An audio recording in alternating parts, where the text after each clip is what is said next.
I'm Sue and I work for the Brentwood Schools Christian Worker Trust. We have another story about Moses for you. Moses is travelling in the wilderness, and as well as providing food and water for them, today we'll see how God provides even more. This is Anthea here.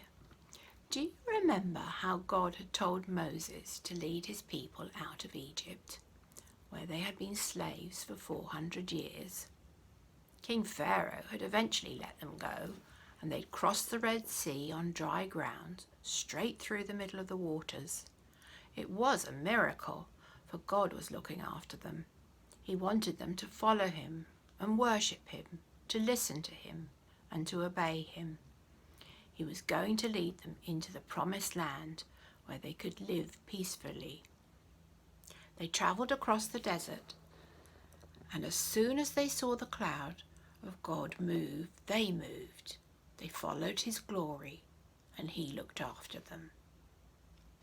God told Moses he wanted to show his people that they were his treasured possession and were to be a holy nation. He wanted to give them some special laws to help them live safely and at peace with one another. The people were now camped at the foot of Mount Sinai, so Moses climbed up the mountain to listen to God. He gave them 10 special laws written on stone tablets. The people promised that they would obey him and do all the things that God had told them to. God came down on Mount Sinai in thunder and lightning, with a thick cloud over the mountain and a very loud trumpet blast. Everyone in the camp trembled. They could only look from afar. They were not to come near the mountain or touch it.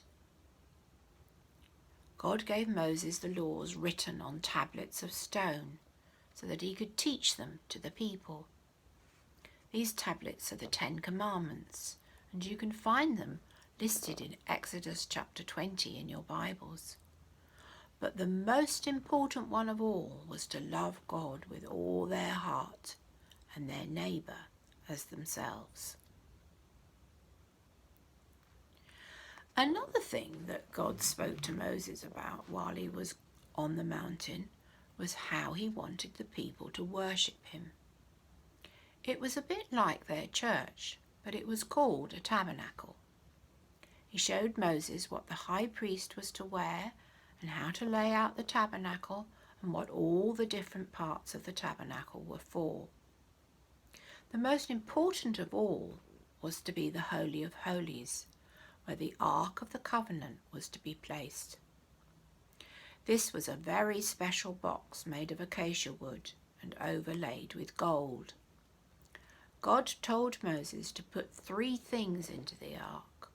He was to put in the 10 Commandments, a pot of manna, and Aaron's rod, which had strangely burst into bud. On the top of the ark were to be 2 cherubim.